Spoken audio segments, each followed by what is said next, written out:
What's going on, everybody? It's Aurora YGO here, coming at you with another banger deck profile, and today I wanted to cover my brand new competitive deck, and that is Tri-Brigade Lyrilusc, also known as Bird Up, and I've been really enjoying this deck. I haven't been playing it for too long, so I probably won't be doing any sort of tech options and stuff like that, but I do want to show you guys my build because I feel like it is really nice and I want to show off how proud I am of it. I haven't been doing the best, but I've been going about 3-2 usually, and it's mostly just because I get smacked by too many hand traps or I misplay, which is perfectly fine because I'm still learning the deck, and maybe I'll do a combo, maybe I won't, I don't know, because full combo is very nice to show, it's very satisfying to pull off, but I really just want to show off to you guys what I personally think is the best deck in the format right now, because Sword Soul is a bit up there. However, I do feel like they're a bit carried by certain cards like Protos, and also because people haven't found their exact quote-unquote choke points yet. And so I genuinely believe that this build, or Tri-Brigade, especially this build, is the best deck right now. And so I do want to show off what it may look like. Another channel that you might want to check out if you want to see more Bird Up deck profiles, we have Tatsim. He has both his own Bird Up deck profile and one for Raphael Nevins. You should go check both of them out. Very cool guy, very cool videos. And without further ado, I'm going to go ahead and get on with my deck profile. So let's start off with the birds. So for the bird package, I run 3 turquoise, 3 cobalt, 3 beryl. One sec, let me spread these out a bit better. I want to make sure I can fit them all on frame. Oh, beautiful. I can fit them perfectly on frame. So yeah, 3 turquoise warbler, 2 cobalt sparrow, 2 beryl canary, 2 celestine wagtail. Let me pull these back a bit. And 2 sapphire swallow. So the ratios of the birds actually vary a lot between every player. And while I can't exactly say what ratio is the best, I can say that 3 turquoise is always the way you want to go. And then you can honestly kind of run the rest in whatever ratio you please, kind of, especially if you're running more tri cards. However, I do feel like personally 3, 3, and 3 are the best here. I've seen some people play 1 sapphire. I know Raphael Nevins plays 1 sapphire. I don't really like that because I do actually like opening it sometimes. Not all the time because it does require more setup. And also I play 2 Celestine, which Tatsim himself is only playing 1. And I actually really like opening this because it's kind of like a mini Cobalt Sparrow if you haven't used Bird Call yet. And let me go ahead and focus the camera a bit better. My apologies if it doesn't look the best. But basically, for those of you that don't know exactly what the Lyrilusc cards do, Turquoise Warbler is an inherent special summon if you control no monsters and you have her in hand. And she's summoned from hand. You can special any Lyrilusc from your hand or grave, non-targeting. And so she's really nice to have if you have more girls in hand, and also if you open Fractal. She and Fractal is your full best combo. Cobalt Sparrow says if she's special summoned from anywhere, you can add any level 1 wing beast from deck to hand. And also, whatever Wind Exceeds uses her as material cannot be targeted by card effects, which is really nice to dodge things like Imperm on your Recital Starling. Sorry, I'm trying to center them. I need it to be aesthetically pleasing. Very nice to protect your Recital Starling, and also even just things like Ensemble and Assembled when you can. Beryl Canary is one of the new girls. She says if she's in your hand, you can target a Lyrilusc engrave, special summon both herself and that card, and then you're locked into Exceeds the rest of the turn. And a Wind Exceeds using hers material cannot switch possession and gains 200 attack. Protects you from things like Triple T, I guess, but mainly you want the 200 attack because it can juice up your girls to make them harder to run over or do more damage if you're using Assemble. Celestine says that if she's special summoned from anywhere, you can add a Lyrilusc spell or trap, and by spell and trap I mean just spell because the trap card is ass, and you only play 1 spell in this build, so there's that. And then also if she's in graveyard, you can attach her to a Lyrilusc Exceeds you control, which is really cool actually because that's an additional bounce on Ensemble, or an additional swing and more attack on Assemble. And the cool thing is she doesn't banish herself after that. She's not once per duel. So you can just keep attaching this over and over every at least once per turn, which is really, really cool. And then finally, Sapphire Swallow. Sapphire Swallow, if you have her in hand and you control a wing beast, any wing beast, you can special both her and another level 1 wing beast from your hand. And so she does require the most setup, but she can trigger both Celestine, Cobalt, and Turquoise, which is really, really good. She's usually actually used to get your Nerval on field, which is funny. and any Wind Exceeds that uses hers material can target a Lyrilusc card engrave on summon and attach it to her. So basically, you're going to be guaranteed 4 materials on most of your Exceeds monsters with these girls, because it's usually, you know, Barrel Canary, Sapphire Swallow, and then Sapphire will attach one of these 2 from grave, and then she'll attach herself from grave. And so, like I said, the ideal ratio, quote-unquote, of birds is, like, kind of unknown except for 3 turquoise. So the rest you can kind of play into your own choosing. However, this is what I personally play. Next up, we have the Tri-Brigade. So I'm going to start off with the Honorary Lyrilusc Tri-Brigade. We have 3 copies of Nerval. Nerval is absolutely insane in this deck, being a level 1 wing beast. Even a wind, actually, which is nice if you want to play Harpy's Featherstorm, which I have cut myself. But Nerval is so good and is kind of what facilitates the entire deck for being able to function. And then kind of standard here for a Tri-Brigade engine, you know, 3 Fractal. So funnily enough, the Tri-Brigades I actually ended up messing with more than any other engine, because I was playing pure birds at first, like pure Lyrilusc. And then I just slowly started adding Tri-Brigades. I had like 1 Fractal, 1 Kit, 1 Karis, and then I had like, you know, 2 Nerval. And then I slowly added another Fractal, and another Nerval, and then another Fractal. And then I'm still only playing 1 Kit and 1 Karis. The 3 Fractal, the 1 Kit, and the 1 Karis are your ideal Tri-Brigade ratio, no matter what variant you're playing, if you want to play the Tri-Brigades at least. But you can cut Nerval down to 2 if you really want. However, I do really like opening him, and he's just nice to see, period. But yeah, like I said, 3 Fractal, 1 Kit, 1 Karis, very nice, very solid, because you want to draw Fractal, and you have ways to search him and stuff, and you can get Kit and Grave pretty easily. So it's really not a problem seeing your Tri-Brigade cards. In fact, I see him a bit too much, so I don't know what I'm going to really do there. And then the final BBW card that we play that isn't either of those archetypes is the 1 Apex Avian. This card is absolutely insane, and I'm glad that the week before, I'm sorry. The week before, I believe, I discovered the true audacity of the Apex Avian Samorg package. It's absolutely insane. I don't play Barrier Statue, not even in the side. I feel like if you play Barrier Statue, you're a beta male cuck, because it's so easy to out. Like, genuinely just normal summon any good normal summon right now and just beat over it. And it's just mainly a nuisance more than anything. And then that's it for the main deck monsters, quote-unquote. Let's get on to the hand traps. We have 3 Ash Blossom. It's not very high impact right now like some other cards. However, it's Ash Blossom. You know, what are you really going to do? And then 1 copy of DD Crow. So I'm actually a very heavy advocate for the 1 DD Crow in this deck, because DD Crow stops so much shenanigans right now, and this is the best deck to utilize it in, because this thing stops Phoenix Enforcer, it stops Artifact Scythe, it gets things out of Graveyard against Sword Soul, it gets things out of Graveyard against Tri-Brigade, even against Virtual World and stuff. Like if they pitch the Qinglong or the Chu-Chi or something like that, it gets stuff out of their Graveyard for that, or even Yan Yan. And so DD Crow is absolutely phenomenal. And the main thing about DD Crow, I said this in my hand trap tier list, is that it's a good hand trap and you want to see it, but usually not more than once. And so you don't want to play 3 because you don't want to see it a bunch, but you also don't want to play 1 because you want to see it. And so this deck being able to search it both off of 2 different monsters, by the way, is amazing. And it's very nice if you already have a girl that you were going to search in hand and you would rather have the DD Crow for the opponent's turn. And that is it for the monster cards. Onto the back row, we have 3 copies of Lyrilusc Bird Call, one of the best rotas in the game. And let me go ahead and get a nice focus here, because this is such a pretty artwork. The light kind of messes with it because my lighting's a bit awkward right now, but oh, this artwork is just so gorgeous. So gorgeous. But anyways, Bird Call is, once again, an absolutely insane rota. Being able to either Foolish or search any Lyrilusc and then special one with a different name from your hand is phenomenal.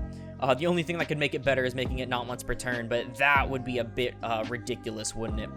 And so, yeah, 3 Bird Call, obviously the way to go. And then we also play the 1 Tanky to search your Fractal, because, you know, you want to search Fractal. So next up, this is sort of a format choice. It might change after the next ban list if this deck is still around, which I'm assuming it will be. But I actually main 2 copies of Dark Ruler no more.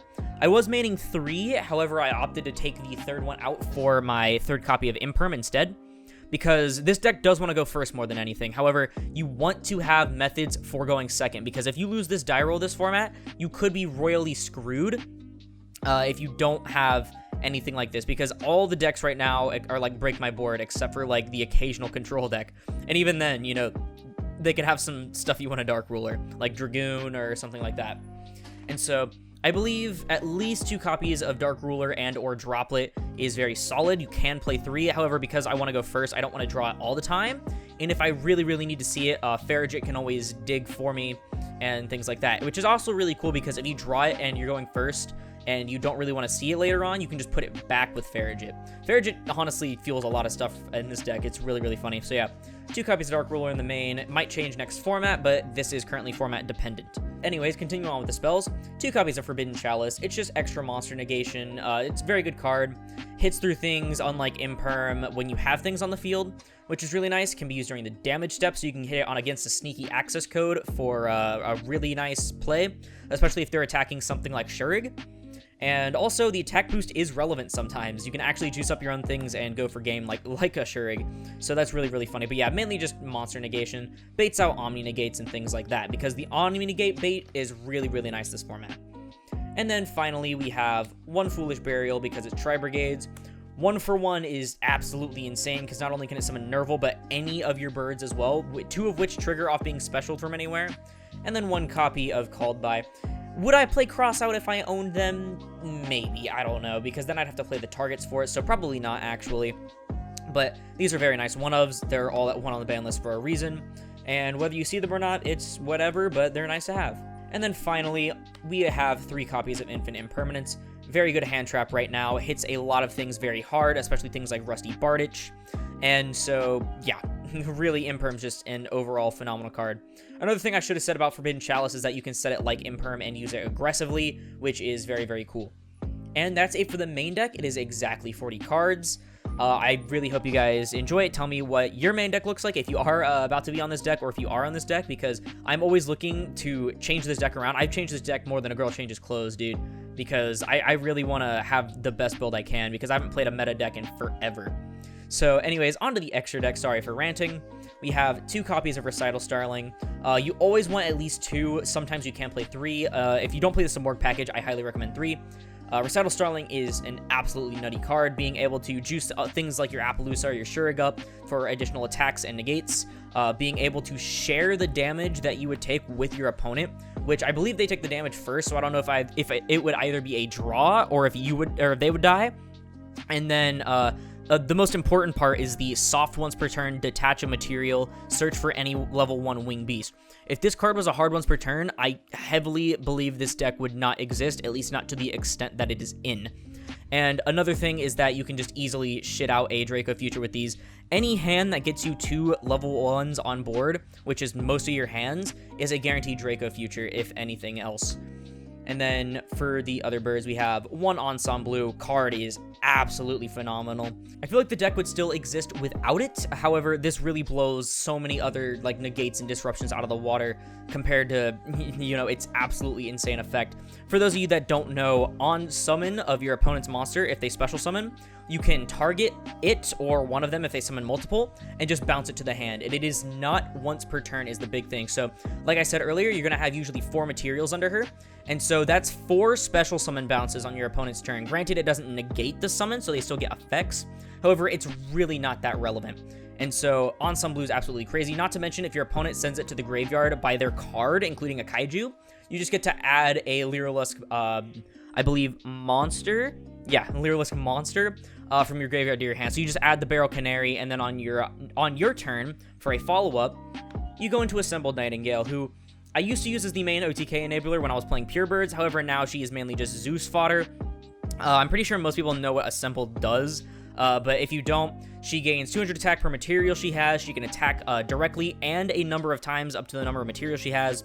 So if she has 4 as well, that's going to be 800 times 4. That's going to be 32. Not to mention, if she has a Barrel Canary under her, which she always will, then she's going to be at 1,000. So that's 4k directly. Not to mention that in main phase 2, you can just go mix Zeus. And so very, very nice. On to the rest of the Xyzs, we have the Draco Future package, of course. This is probably, other than PK, the best deck to utilize this package, the only meta deck to really utilize it. Absolutely insane. Having the battle and card effect protection, while also being able to negate and steal monsters with 3 materials minimum is so good. And then finally we have Zeus, because he's Zeus, and I'm probably one of the only people that only plays one, because I like to have space for other things in my extra deck. Speaking of the rest of my extra deck, let's go on to the Link monsters, because there's only Links and Xyz monsters in this deck. So we start off with Almirage, because you're playing Tri-Brigades, and then we have Ancient Warrior, Oath, Double Dragon Lords. Double Dragon Lords is absolutely phenomenal, being able to bounce your opponent's cards. Double Dragon Lords being able to quick effect bounce a face-up card is super good, especially because it can trigger your things like Kit or get things like your Celestine Engrave. And then we have Farigit, Rugal. Would I play the Desperate Doom Eagle if I could find mine, or if I had one if I don't have one? I don't know, actually. I really do like Rugal, because he helps with things like there can be only one, because he is a Beast Warrior, and most of your things are Beasts or Wing Beasts, like Farigit, and then obviously your Wing Beast. And then if you own Access Code, I don't own Access Code yet, because I saved my money a little bit when I had the money, but now I have it again, so I might get one. If you make Access Code, that's not only the Link 3 or whatever that the Doom Eagle would have given you, but also your opponent's stuff lose 300, is it attack and defense, or just attack? Yeah, 300 attack for each monster type you control. And so even if you only have Access Code for some reason, that's still a guaranteed 300 loss, and so that's more damage they're going to be taking. And so very, very nice there. And also I really like his arrows, even though I think the Doom Eagle has better ones, but I don't know. I haven't seen that card in forever. But next Link 3, Samorg. Card is absolutely crazy. I love this card so much. Being able to summon any Wing Beast, basically. There's literally almost no restriction on this card. It just says, end phase, summon a Wing Beast whose level is less than or equal to the number of unused spell and trap zones, but the thing is, it counts field spell zones. So theoretically, you could summon a level 12 Wing Beast from the main deck if those existed, or if they exist, period, I don't know. So, kind of insane, and so even if your opponent sets 5, and you somehow get this to resolve after that, then because there's the field spell zones, and if you don't have anything filled yourself, that's still an Apex Avian. This gets Apex Avian out so easily, and if you draw the Apex Avian, it's fine, because Farigit can just put it back. And so, Samorg is absolutely ridiculous. Not to mention the protection it gives. So it has 3 down arrows, and if it points to any Wing Beast, so it, and then any other Wing Beast that it points to, cannot be targeted by opponent's card effects. And that is ridiculous for things like your Ensemble. They can't Chalice or Impermit. They can't hit it with anything when you use it on your turn. They can't hit your Shurig. Actually, speaking of which, let's just go ahead and slap Shurig down. I play 1 Shurig. But your Shurig being summoned to that zone is phenomenal as well, because it also cannot be targeted, which is kind of crazy. This card all around is just absolutely nice. Honestly, the fact that it can't be used as Link material isn't even a problem, really. But yeah, Samorg, if you're not playing it, I highly recommend it. I didn't play it at first, and I really regret all the time that I spent not having it, because wow, absolutely spectacular. Next up, we have Appaloosa, who, now that I play Samorg, I actually don't go into as often. I used to make her as my main end board. My main end board used to be Draco Future, Appaloosa, and Ensemble with 4. When now my main end board is, let's see, Draco Future, Double Dragon Lords, Kit, Samorg, Apex Avian, and Ensemble for 4. And so I don't go into Appaloosa too often. However, she is nice if you draw only Tri-Brigades, or if you want to do a smaller combo. And then Boral Sword, because I don't currently own an Access Code. I highly recommend Access Code instead. This is a bit harder to make. Admittedly, for OTKs, the payoff is a bit more with this card. However, I do feel like Access Code, because of being able to just 1 card go into it with the Tri-Brigades, I feel like it is better, and it has nice removal, because otherwise your main only removal is something like Shurig, and so I do highly recommend Access Code. I'll probably pick one up for myself here soon, but for now, that's going to do it for not only the extra deck, but also the deck profile. So tell me what you thought about it in the comments below. I am very happy with how this deck profile is. It's one of the first instances where I'm not missing like a bunch of cards because I'm poor, because this deck is super budget except for the staples. Like, the staples are the only things holding this back from being one of the best number 1 decks of all time. One of the best, cheapest tier 1 decks of all time. It is absolutely crazy, because all the Lyriluscs, under $1 except for, like, the new cards. The new cards are no more than, like, 12 to 14, and that's just Bird Call, really. Everything else is, like, 5 or less. And then the Tri-Brigades, everything is less than, like, $2 or $3, which is so good. So I know I said I wasn't going to say any tech cards or anything, but if you want to play Revolt, I actually thought it was really funny when I was playing 1 Revolt until I was bullied at locals for playing it by some better players, but Revolt is still really funny and is good if you draw only Tri-Brigades, and if you want to play Bear Brum, that's fine. I personally didn't see too much success with it, but I know it is seeing play in some variants. And then also there is a combo line, I believe, for using Tri-Brigade Oath, which basically says if you control one of each BBW flavor at least, you can banish it from your graveyard. It's a trap card, and then imperm a back row on the field. It's like Madolche Promenade, except only for back row. And so it's really nice if you don't want to play Apex Avian, or if you want to have another like back row negate on top of that. However, I personally don't enjoy it myself.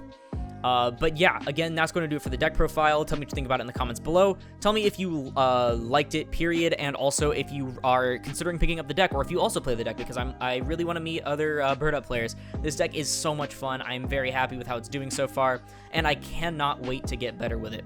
But yeah, that's going to do it for the video. If you liked it, please sure to hit the like button, as helps put this video and the channel into YouTube recommended.